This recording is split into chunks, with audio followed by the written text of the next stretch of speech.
Jnanatimirandasya jananjana salakaya Chaksulamiritam jena Tasmai Sri Gurave Namaha Sri Chaitanya Manubhistam Stapitam jena bhutale Swayam Rupa Kadamayam Dadati Svapandantikam Om Namo Bhagavate Vasudevaya Om Namo Bhagavate Vasudevaya Om Namo Bhagavate Vasudevaya Srimad Bhagavatam, Canto 5, Chapter 24, Text number 21.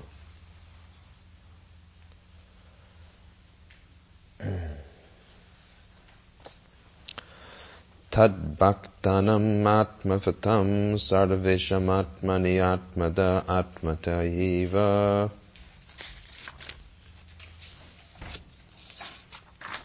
Tat, that, bhaktanam, of great devotees, atmavatam, of self-realized persons, like Sanaka and Sanatana, sarvesham, of all, atmani, to the Supreme Personality of Godhead, who is the soul, atmade, who gives himself without hesitation, atmataya, who is the Supreme Soul, Paramatma, eva, indeed. Translation and purport by Srila Prabhupada. The Supreme Personality of Godhead, who is situated in everyone's heart as the Super Soul, sells himself to his devotees, such as Narada Muni. In other words, the Lord gives pure love to such devotees and gives himself to those who love him purely. Great, self-realized mystic yogis, such as the four Kumaras, also derive great transcendental bliss from realizing the Supersoul within themselves. Purport. The Lord became Bali Maharaj's doorkeeper, not because of his giving everything to the Lord, but because of his exalted position as a lover of the Lord.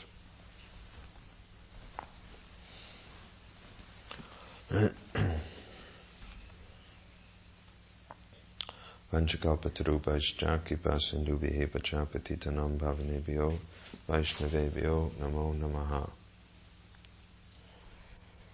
So these are very wonderful verses that we have been reading, and today's verse is especially satisfying to hear how the Lord and his devotee are in a very tight, compact agreement of love. In the Brihad Bhagavatamrita, there is a discussion going on between Narada Muni and Uddhava in Vaikuntha, and also in the presence of Gopakumar.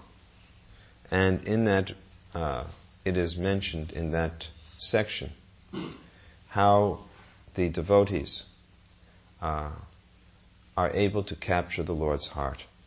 Sanatana Goswami, who is the author of this work, he recites some very important verses from the 9th canto of the Srimad Bhagavatam. Sadhavo hridayam mayam sadhunam hridayam tvaham mad anyat tena janati naham tebhyo manag api. That within the heart of the devotee is the Supreme Lord.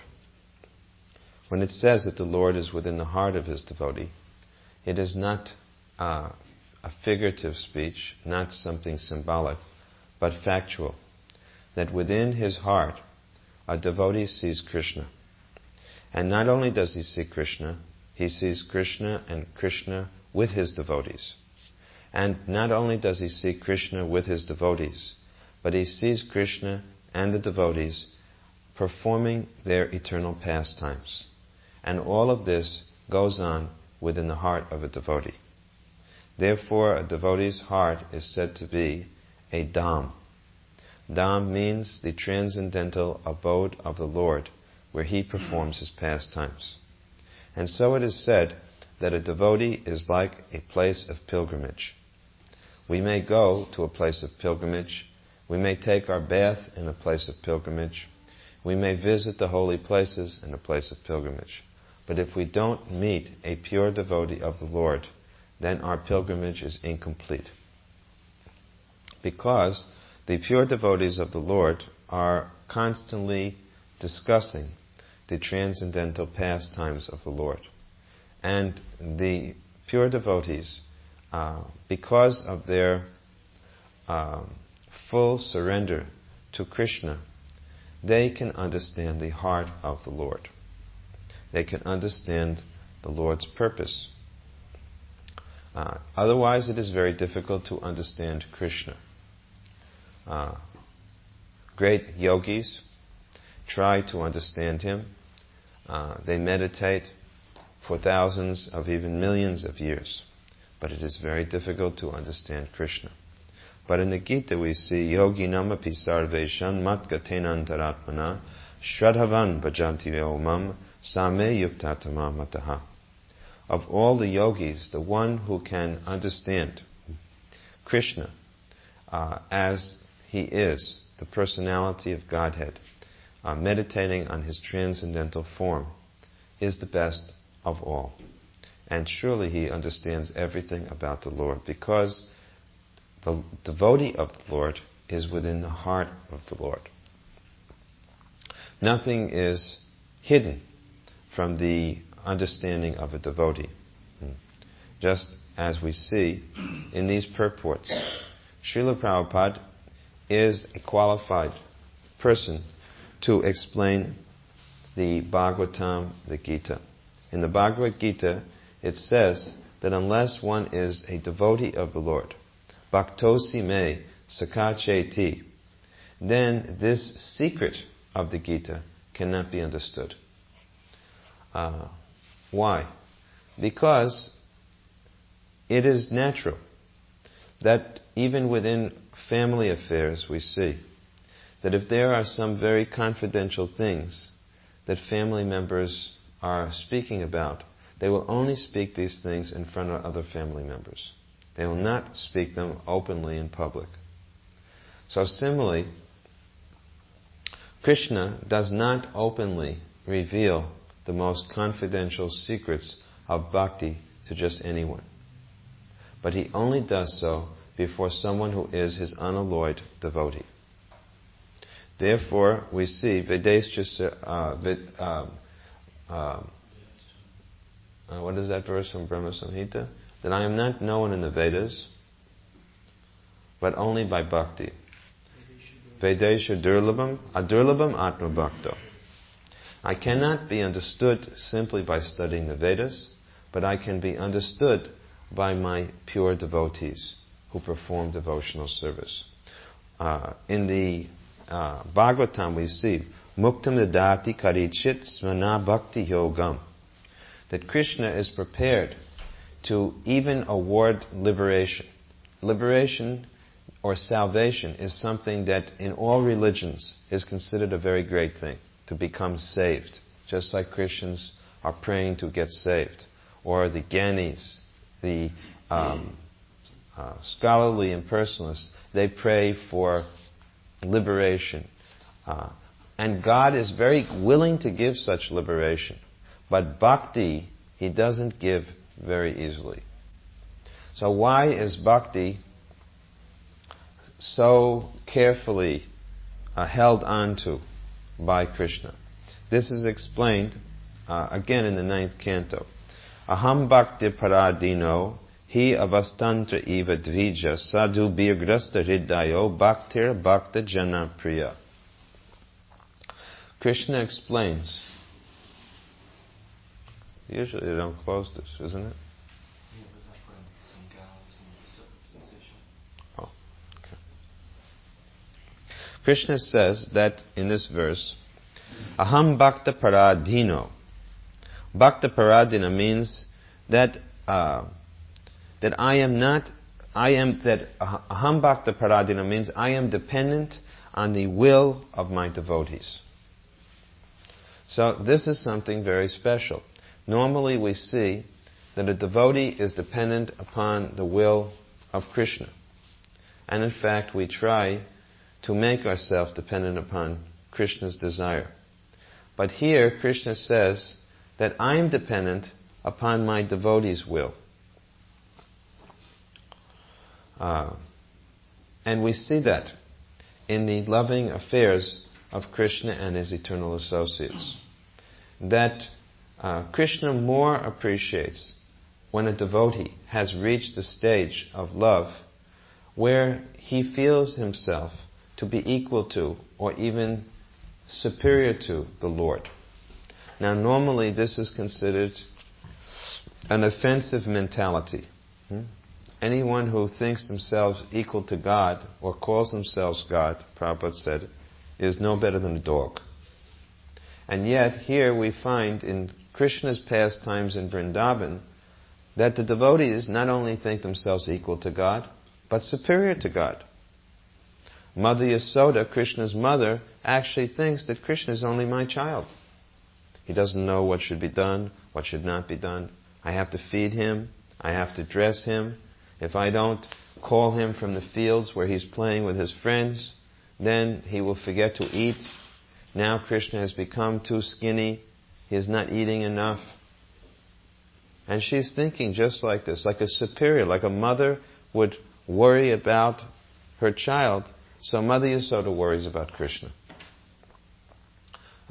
And similarly the gopis, they are in such a position that they can call Krishna so many ill names. And Krishna says, I more appreciate the scolding words of the gopis than I do the prayers of the personified Vedas. Why? Because of the nature of the prayers that are offered, because of the nature of the devotee's heart. And such devotees are called sadhu. Sadhu. What is a sadhu? Sadhu birgrasar hriday o. My heart is controlled by such sadhus. Why? Because a sadhu is a person who is completely free from all material desires. When someone surrenders fully unto Krishna, understanding that Krishna is everything for me. Krishna, you are my maintainer. Krishna, you are my protector. Giving up all things which are not helpful to serving Krishna and being willing to accept any situation which is required by Krishna. This is a pure devotee. This is a sadhu. He doesn't think for his own selfish interests. He simply thinks for Krishna's interests. And he's prepared to even sacrifice his life, if required, to serve the Lord. He's so much attached to Krishna that he will not for a moment think of anything outside of Krishna's service. This is a sadhu. And such a person, Krishna says, that he is bhakta janapriya. I am dependent not only on my devotees, but even on the devotees of my devotees. In other words, the devotee is so dear to Krishna that if someone is dependent upon a devotee of Krishna, then Krishna says, I'm dependent on that person. So actually this is the secret to becoming dear to Krishna. If we try to become directly dear to Krishna, it's very difficult. But if we become dear to the devotee who is dear to Krishna, then Krishna will notice us. Krishna will acknowledge us. Just like we cannot equal the service and the love for Krishna that Srila Prabhupada has. So if we try to attract Krishna's attention directly, it would never be as good as the attention that Srila Prabhupada has of Krishna. So if we become servants of Prabhupada, if we learn to please him and to please his devotees, then Krishna will certainly notice us. Ye me bhakta jana parta, na me bhakta chate janaha. This verse, mad bhaktam chaye mak bhaktas te me bhaktatma mataha. Anyone who considers themselves directly to be Krishna's servant is not actually Krishna's devotee. But those who are the devotees of Krishna's devotees are actually my devotee. So, all of the associates of Chaitanya Mahaprabhu, we can learn by their example how they learned to serve and how they associate with each other. We should understand that this is the purpose for which Srila Prabhupada created this society. We are all living together, closely together, associating with each other. Why? So that we can facilitate each other's advancement. Each person should be thinking how he can be of service to the other members of the society. This is so different than what we find in the material world, where each person is finding out how to take advantage of others. Whereas here, each devotee is thinking how to become the servant of the servants of the devotees. Srila Prabhupada used to appreciate so much when a devotee would take responsibility for helping other devotees. This was the most pleasing thing. And I recall also when I wrote the second letter I ever wrote to Srila Prabhupada, he wrote back that I'm so pleased to see how quickly Krishna has, captured you. Because you have understood so nicely the philosophy of Krishna consciousness. And what had I understood? I wrote the whole letter I had written Prabhupada was glorifying each of his disciples in the temple where I was staying.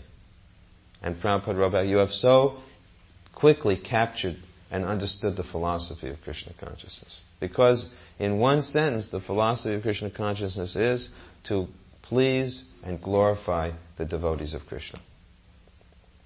That is the highest thing of all. Krishna says, it is better than directly serving me. Because the devotee is so dear to the Lord, that if you please his devotee, then he becomes more pleased than if you directly try to please him. So, this Krishna consciousness process, or what we call bhakti, it is there in our hearts already. The serving propensity to serve someone is already there. Now it has been misplaced. We are basically serving our mind, serving our senses, sometimes serving others. But, some people serve their dogs, their pets, their parakeets, their nation, their egos, and it goes on and on. You could list 1 million items that people serve. But where is someone who can serve a pure devotee? Where is that person? That's a very rare person. Service to God, so many people can claim. But service to the pure devotee of the Lord is difficult to find. So, in this verse today that we have read, Krishna is glorifying the person who serves him. Anyone, it says here, the Lord sells himself to his devotees. He sells himself to his devotees. He has become purchased, just like Krishna told the gopis this message. The gopis were always engaged in meditating on Krishna. And Krishna finally told the gopis through Uddhava, I cannot repay the service that you are doing. There's no way to repay it. Now you consider this point. What does Krishna do? A devotee sacrifices everything for him. He gives up all material considerations. He does everything on behalf of Krishna. What reciprocation can Krishna give? The devotee doesn't want anything material. He can't be even offered liberation. So what is there that Krishna has to give? Can you say what it is? Himself. He has nothing else to do except to give himself. And so this is actually the devotee's plan. He has planned his life in such a way that he wants to checkmate Krishna. So he's playing this chess game in such a way that Krishna is forced finally to say, all right, then I give myself to you. And that is what actually the devotee wants. So we should think how to play such a chess game with Krishna. We should plan out each of our moves, you see, each of our actions in such a way that Krishna has no other option except to finally give himself to us. We won't take anything else. No, I won't take, any kind of other thing. Because Krishna will easily let you. He will try to give you so many other things. Even mukti. The aspiring soul who wants to go back to Godhead will be tested with so many tantalizing offers. That's why, what does Lord Chaitanya say? Na dhanam, na janam, na sundarim. Na dhanam, na janam, na sundarim. I don't want wealth. No, in other words, he's replying to Krishna, no, I don't want wealth. I don't want followers. I don't want to enjoy the opposite sex. I don't want any of these things.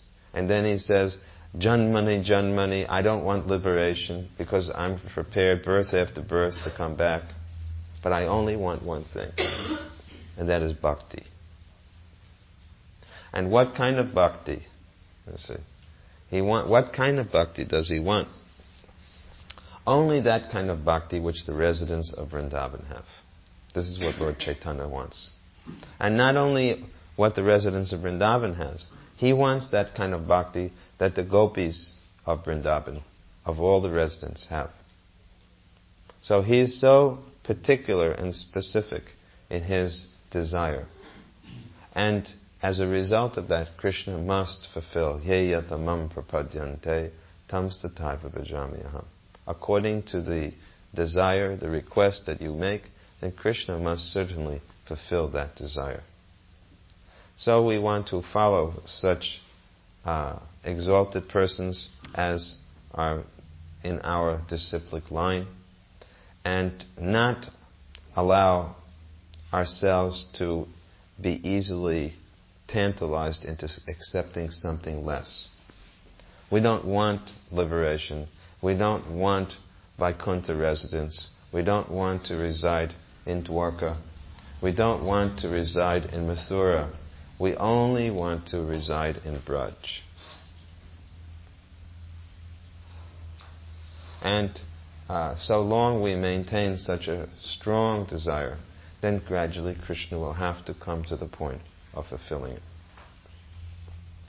So we'll stop here and ask if anyone has any questions.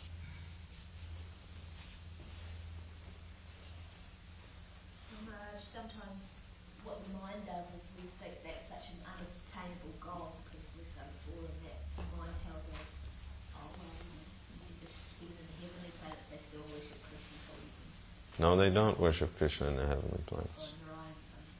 Oh, but there's a big difference.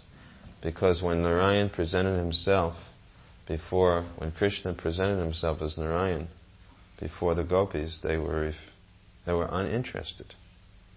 And they just thought that, no, we want to see where Krishna is. The devotees of Lord Chaitanya, they are not after any other form except Brajendra Kumar, Krishna. They only want Krishna.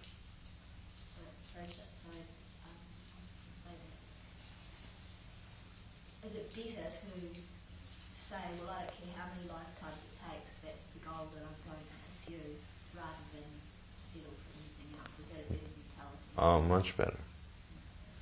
Mama janmani janmani ishvare bhavatad bhaktiro hoitu kritvai ai nandatane jakin garam. Look how he's praying, Lord Chaitanya. You see, the Sikshastakam tells so many things. In those 8 prayers, the whole position of Lord Chaitanya is revealed. And a little hint is given in the final 20th chapter of Chaitanya Chaitamrita Antya-lila. but it's expanded. Actually, what Lord Chaitanya has said in Shikshastakam is expanded in all the writings of the Goswamis. Everything is revealed. What he has written in the what he has written there in Shikshastakam is based on the Bhagavatam.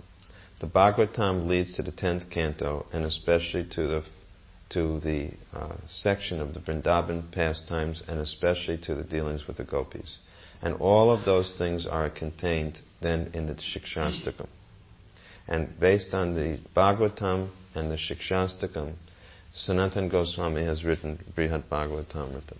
And based on Brihad Bhagavatamrita, all the Goswamis' writings are based on this. And they all tell on one point: only go for Krishna. Only go for Radha Krishna. Only go for the service of Radha Krishna. This is the line of Lord Chaitanya. This is what it means to be a Rupa Nuga Vaishnava. To follow Rupa Goswami. Because that's what Rupa Goswami does.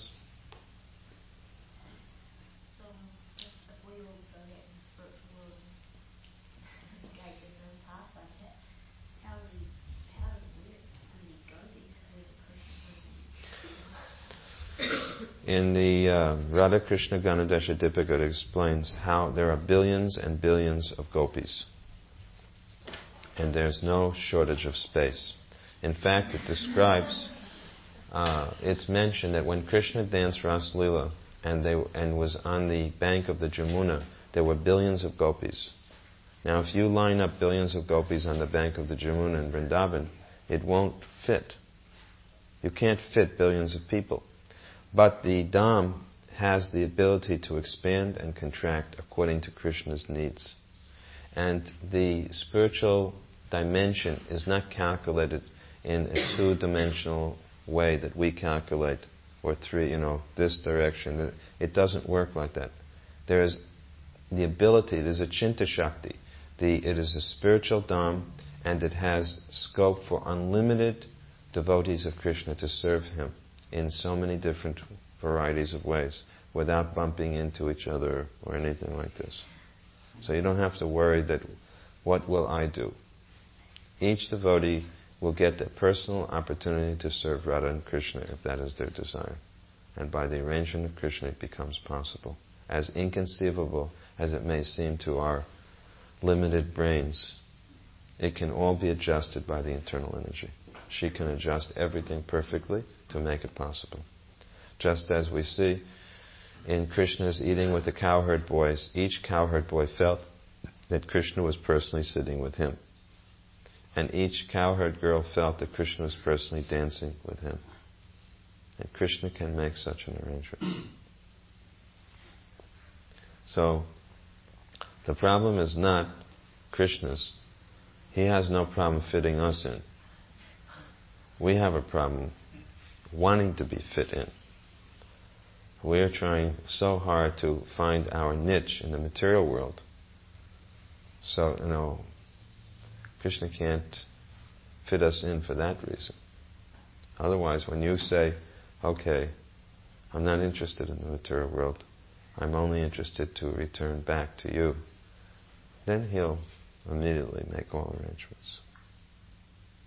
Also, sometimes the mind says, well, it's all right for you to go back to God, what about all these people? Yes, that is Prahlad Maharaj. He says like that, and we follow Prahlad Maharaj. That I have no problem for myself, but I am so much concerned for the condition of the living entities in this world. I don't want to go back to Godhead without them. So actually that mood is there in the devotees. They also feel compassion for the condition of the fallen souls. And therefore they do everything possible to preach Krishna consciousness. Not simply to think of their own deliverance. Just like the prayer, how can I accept to go back to Godhead? Everything I owe to my spiritual master. So I simply want to engage in his service. If Krishna wishes, he can give us that position. But we want to serve him under any circumstance. wherever he desires. Whatever will please him.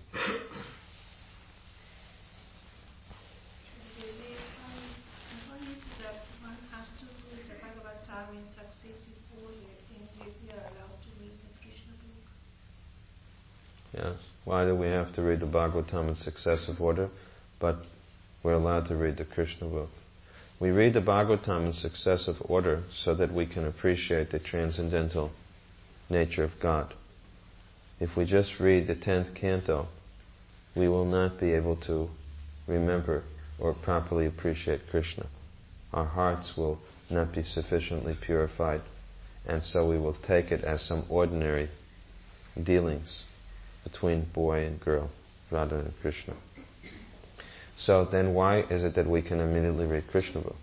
Because Srila Prabhupada has done a miracle in writing Krishna book. He has presented the philosophy, or he has presented the pastimes of Radha and Krishna and the residents of Vrindavan, while at the same time constantly educating us, or the reader, about the position of Krishna. So that even though the reader is immediately taken to the most elevated subject, Prabhupada is always explaining that subject in simple terms which can be appreciated by even a new person. It's because of Prabhupada. Prabhupada makes it possible. And also Srila Prabhupada did not know,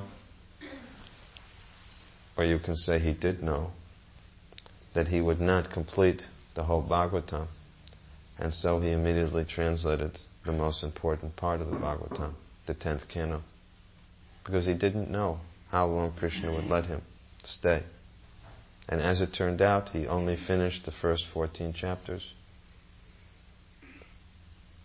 So it's certainly very fortunate that he translated the Krishna book completely.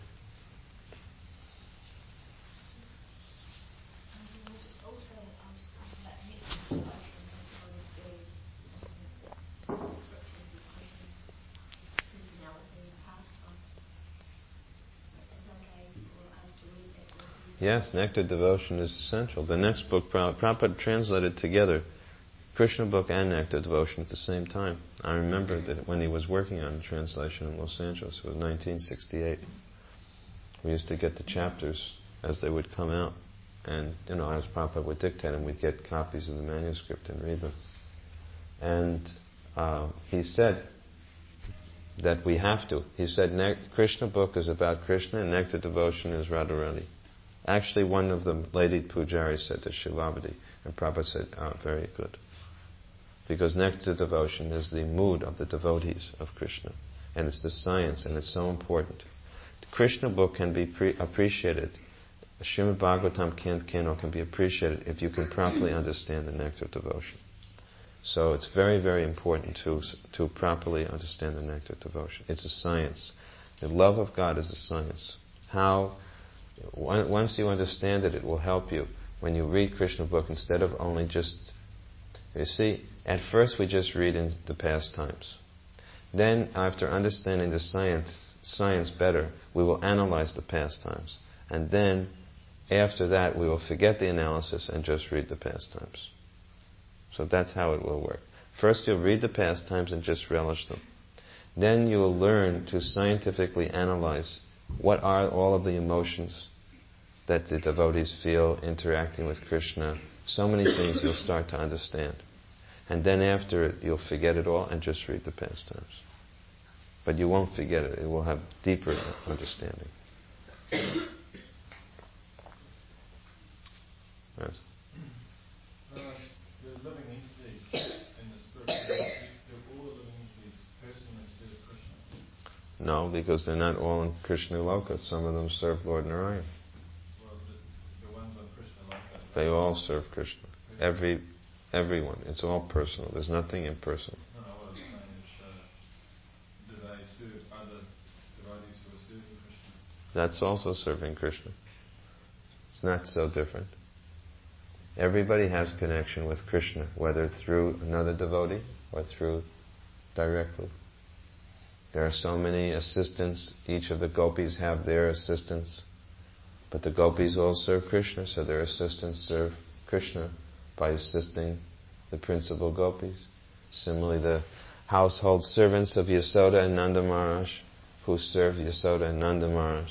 But all that they hear from Yasoda and Nanda Maharaj, and all that Yasoda and Nanda Maharaj do is serve Krishna. So they are also engaged like that. Turn to the truth. I was wondering if you could just explain, you were talking about those particular pastimes and things like that. So in Sutra Dennis Chandra first mentioned the results of also remembering those pastimes and the various purification tools they have. Could you maybe say something about the result of something like that as opposed to the result of, say, karma kanda kind of result? The result of remembering Krishna's pastimes as compared with the result of karma kanda activities? Well, Narottam Thakur says karma kanda activities are a pot of poison because they attach one to material fruits, the fruits of material activities. So it's the difference between being a materialist and being Krishna conscious. Karma kanda activities take you up to the heavenly planets, or give you heavenly pleasures, or some degree of them in this world. But the best pleasures of this world are considered to be like poison in contrast to the pleasures of the spiritual world.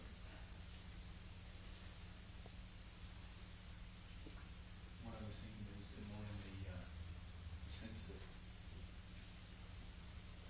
the result is still there in those, like the servant result in Krishna Lila, as opposed to the temporal result.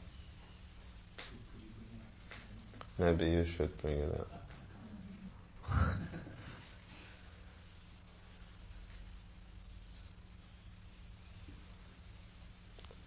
One is permanent and one is temporary. Dr. Paul? Sure, Gurudev. Is it true that someone who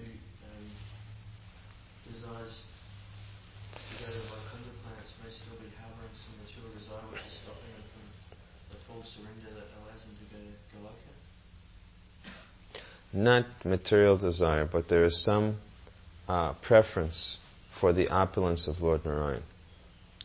There is a preference towards seeing the Lord in an opulent way, but not material desire. As long as there's material desire, one has to return to this world. We should never think that the Vaikuntha Vasis have anything material in their heart. Otherwise, how can they go into the spiritual sky? It's not a material desire, but everything is individual and variegated. So there are some who prefer to see the Lord with awe and reverence. Their faith, Shraddha, is based on this concept of awe and reverence. But from our line, it's different. The whole thing in our line is different. Everything about it is different.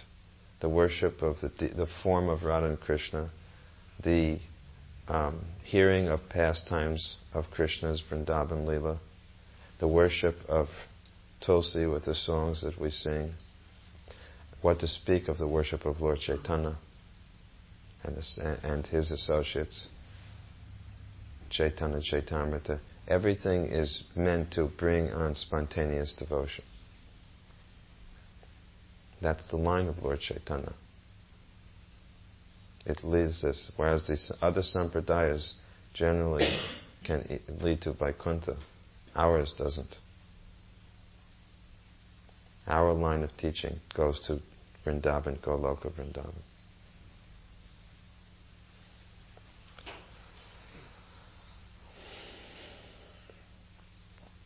That's why we prefer Navadvipa Dham and Vraja Dham to all the other Dhams.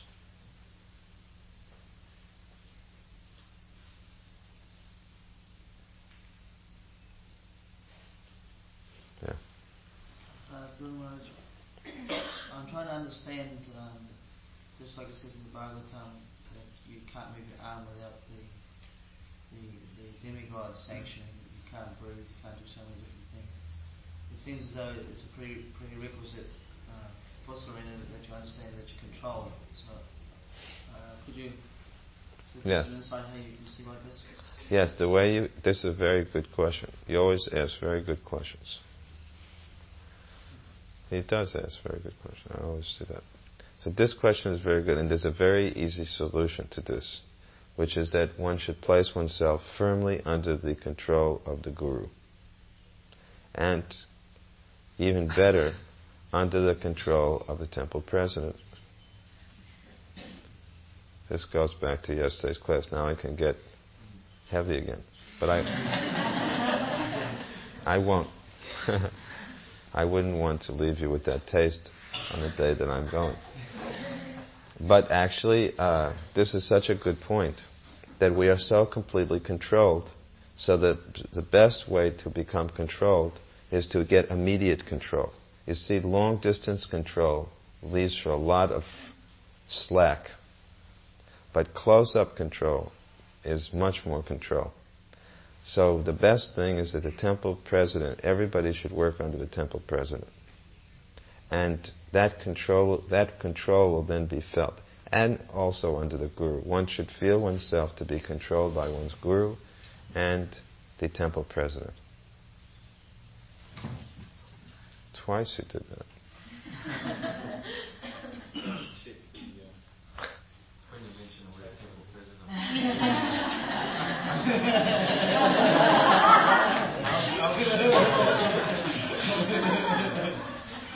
When did they cut off the tape, Maharaj? Is it still turning? Yeah.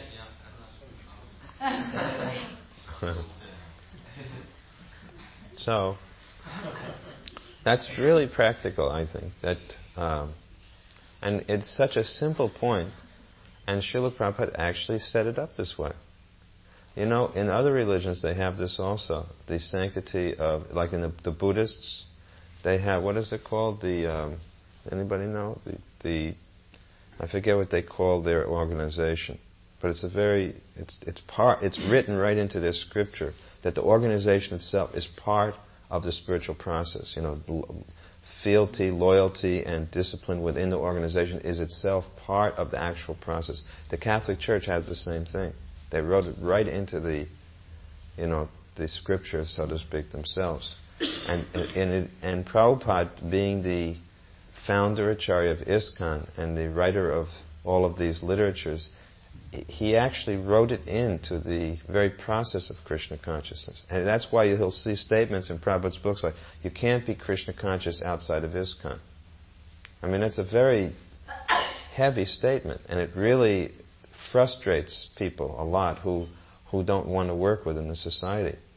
It's a very problematic statement for them. But there's a reason for it. Because the fact is that unless we do have some immediate authorities over us, the tendency is to think ourselves independent and for the mind to start speculating,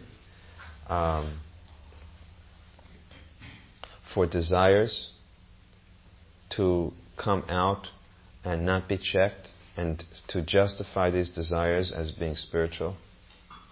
But as soon as you have to work with others and especially under others, then everything becomes scrutinized.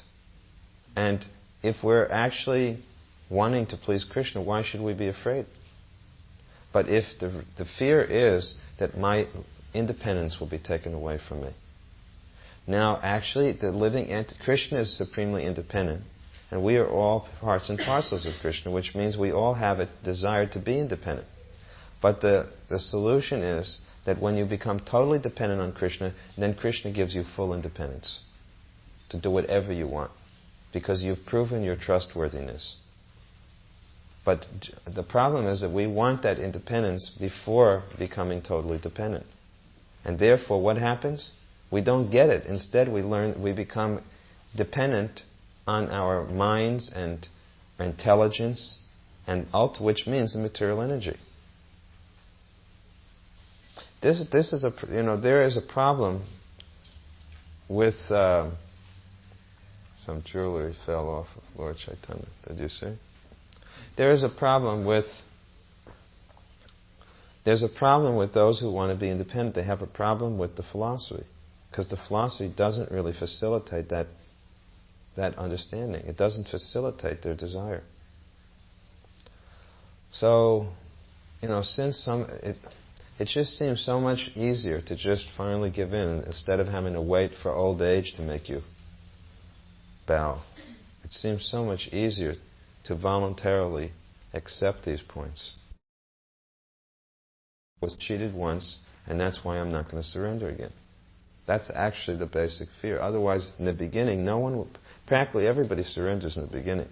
But on account of so many problems happening in the society, people now feel, I just can't trust it. I can't fully surrender.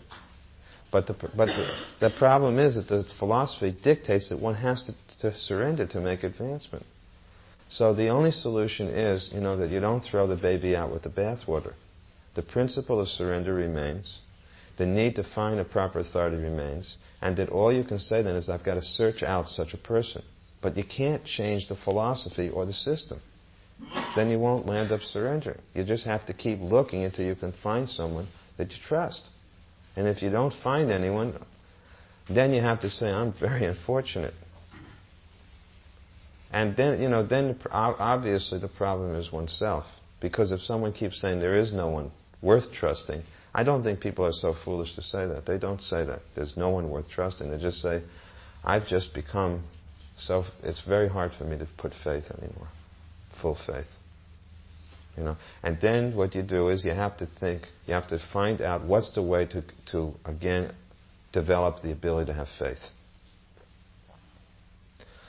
So some things are, and you actually, if a person has this problem, they should take it as the most serious problem, and they should work to rectify it. Some of the solutions are to increase the number of rounds one chants, to worship the deity, to increase the amount of reading one does, to spend more time in the Dham.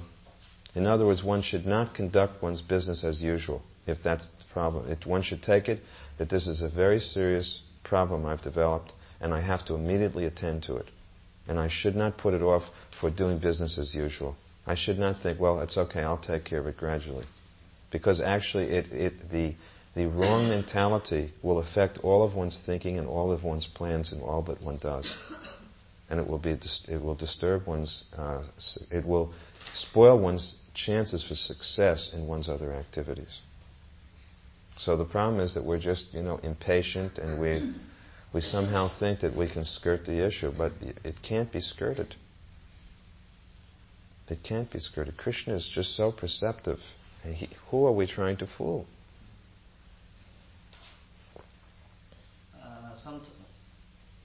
Sometimes a devotee might have, he might say, well, this gentleman isn't following so strictly, he's my superior. Like, for example, in the case of Siddha Swarup, he wasn't following Prabhupada's design. And Prabhupada wanted to surrender to a temple president. Now, Siddha Swarup said that basically he wasn't following it. So, I get the same comment to me once in a while that actually, my immediate authority might follow. He seems to be very good when it really comes through the What was that? Sorry. That the actual temple president is sometimes very expert. This is sometimes very expert at putting across a certain image or a certain public relations, whatever. Then find the temple president that is better. Let's say, I said this yesterday, if one finds that the person he's working under is not up to the standard that he demands, he can probably say, okay, then who is it that you do accept?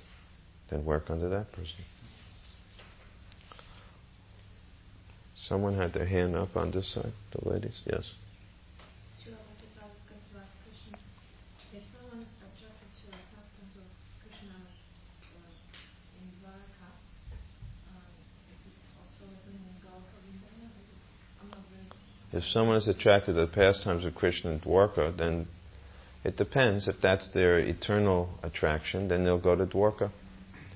And they can be servants of Lord Dwarkadish. That's all right. There's nothing wrong. If that's one's inner desire, then that's all right. There are devotees of Lord Chaitanya who were not attracted directly to, the most attracted to Krishna's Vrindavan pastimes, just like Murari. He was Hanuman in Ram Lila, so he was a devotee of Lord Ram. And even though everybody desired for him to worship Radha and Krishna, he couldn't change his devotion for Ram. He said, I'm prepared to commit suicide, but I can't give up the lotus feet of Ram.